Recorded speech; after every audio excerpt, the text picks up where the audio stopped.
Hello, everybody, and welcome back to this last part of the session on desire fulfillment. Today, we are going to talk about, among other things, the wish fulfilling tree. And really happy to have today with me Radhika Shah-Groovan. She has been teaching systematic meditation in the lineage of the Himalayan sages and masters and Samaya Srividya since more than 30 years. And over the years, she has created an organization, SRP, Self-Realization Program, where sincere students study all these aspects under her very close guidance. Very happy to have you here today. And let's dive into the first question. So let's start with this one. Is liberation actually the fulfillment of all desires, or do all desires dissolve? Well, I guess it's a little bit of both. It's a process which one goes through in meditation, systematic meditation, with the goal, with the purpose of attaining final liberation, is about fulfilling those desires that are useful, that are healthy, that are sustainable, and that don't, hurt people. And this is actually one of the surest way of being done with that desire, provided you are not fueling it. For that, you need certain amount of awareness. And simultaneously, you learn how to let go of desires, how to uncolor desires, how to renounce internally the desires. So those desires that you learn to renounce internally, they are also gone. And with that you could call it dissolving the desire. And that happens when you are able to witness. It is a very profound and deep state of witnessing, which requires certain amount of practice, time, effort, unless you're exceptionally gifted. And you may have done work in a previous lifetime, and that's an exception.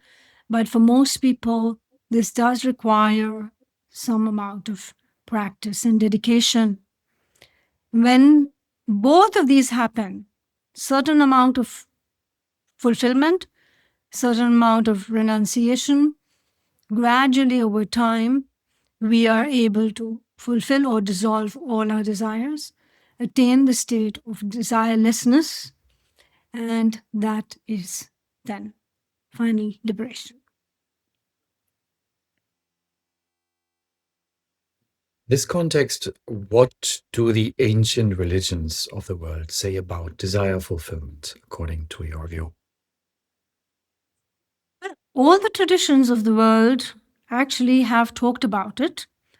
We just may not understand it because each of these religions have their own language to start with. And most of these teachings were imparted only in lineages to the next one, to initiation. So if we take the ancient, one of the most ancient traditions in the world, the spiritual tradition, is that of the Aborigines in Australia, said to be over 60,000 years old. And these teachings were imparted from the elder to the younger ones, and that is how the teachings were transmitted. Similarly, in Indian traditions, also very ancient, nothing, I don't think anything like 60,000 years, but something more like 6,000 years, they were very systematic, and they are still systematic. Unfortunately, many of these lineages have died out, but there are a few still holding the fort. So the religions, including Christianity, Judaism, Islam, all the Eastern traditions, all of them said basically more or less the same thing. When you know yourself with self-knowledge, you can fulfill desires and attain self-realization. And that is the greatest of all superpowers: self-realization, self-knowledge. And with that, you acquire a mind that is one-pointed. And only a one-pointed mind can fulfill or manifest these desires in the external world or choose to renounce them. Quite different from the idea which we discussed in earlier sessions of modern influencers and coaches talking about affirmations and attracting wealth and success. So it's a very different concept. Most of these religions taught also in symbols. So we had amazing symbols, for example, in the Indian traditions of the fulfilling tree. The Kalpataru is this wonderful tree which gives you everything you desire. And I did mention that kind of amusing little story in the previous session. But where is this tree? Well, you are the tree. Once you have a one-pointed mind, you are the tree. In some other traditions, you talk about the magic lamp, for example, which the genie, which fulfills all your wishes. Well, who's the genie? The genie is your mind. Your mind is the genie. Then we also have the wish-fulfilling cow, Kamadhenu. And we notice from the term Kamadhenu, it's about desire, Kama. But the most deepest desires, which are buried, hidden, it's not referring to desires which are suggestions you accept from outside, but really when you are able to unfold your true desires, then you know yourself. And that is the shortcut, which is why even the Temple of Delphi said, the oracle, know thyself. So these are the symbols, these are the teachings which have been taught throughout all traditions without exception. What is then the easiest way to fulfill our desires? The easiest way is to know yourself, I just mentioned. And one of the practical ways to go about it is to self-reflect. Reflect on what your desires are, not what others tell you should have or do or want, but what you really want. What is your deep driving desire?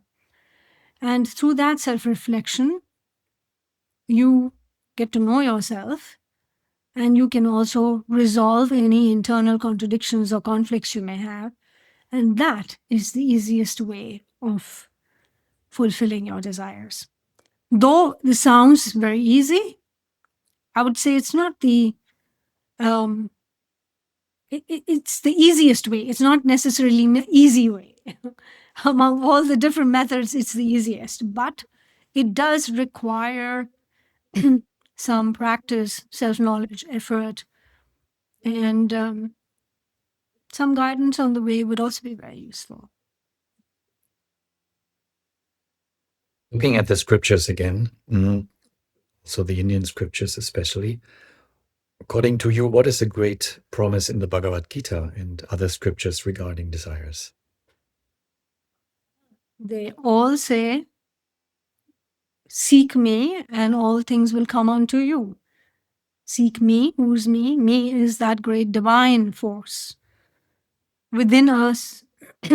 And often it is interpreted as seek God, as in a deity.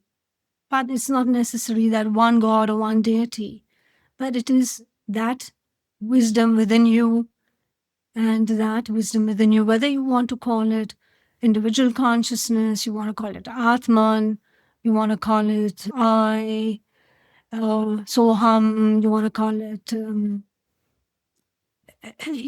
that.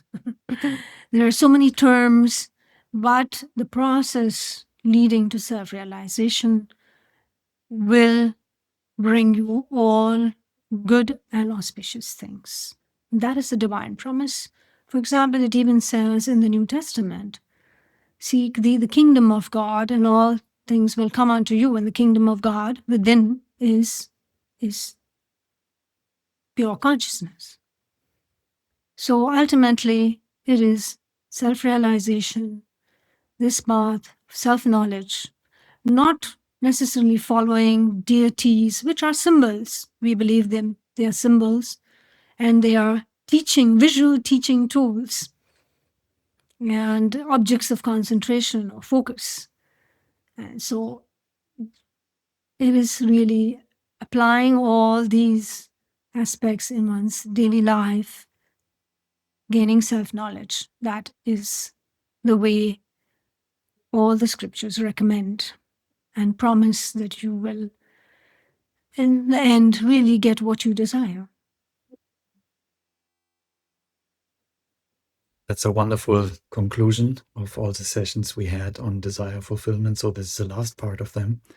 And thanks for closing also on this with the wonderful image of the divine promise. Mhm. And these images are also, for me, the wish-fulfilling trees. They are very strong images and I like them a lot. And I think they help all of us to tread along this path. Thanks again for sharing these insights. Let me also point out at the end of this session below, there is a link to the Mandukya Upanishad.